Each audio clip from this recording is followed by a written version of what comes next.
കൂട്ടുകാരെ, ഇന്നൊരു മത്തൻ്റെ ഇല കൊണ്ടുള്ള തോരനായാലോ? നല്ല നാടൻ കഞ്ഞിയും നല്ല മത്തനില തോരനും.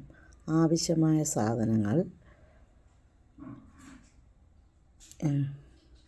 ഇനി നമുക്ക് മത്തൻ്റെ ഇല നന്നായി കഴുകി തോരത്തിന് അരിഞ്ഞെടുക്കാം. മത്തൻ പോഷകസമൃദ്ധവും നമുക്ക് വളരെ ഗുണകരവുമാണ്. നല്ല അധികം മുറ്റാത്ത ഇല എടുത്ത് നമ്മൾ അരിഞ്ഞെടുത്തു. ചെറിയ ഉള്ളി അരിഞ്ഞു. ഇനി അരപ്പിന് ആവശ്യമായ സാധനങ്ങൾ അരച്ചെടുക്കാം. അരച്ചെടുത്ത സാധനങ്ങളുമെല്ലാം ഇനി നമുക്ക്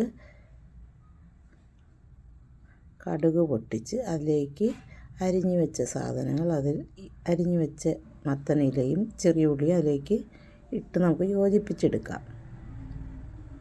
ഇനി അരച്ച് വെച്ചിരിക്കുന്ന അരപ്പ്, പാകത്തിന് ഉപ്പ് ഇവ ചേർത്ത് നമുക്ക് തോരനാക്കി എടുക്കാം.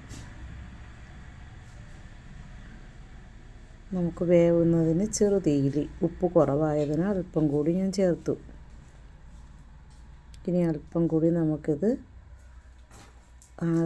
ആവി കയറ്റി നന്നായി ചിക്കിത്തോത്തിയെടുത്ത് പോഷകസമൃദ്ധമായ മത്തനില തോരൻ.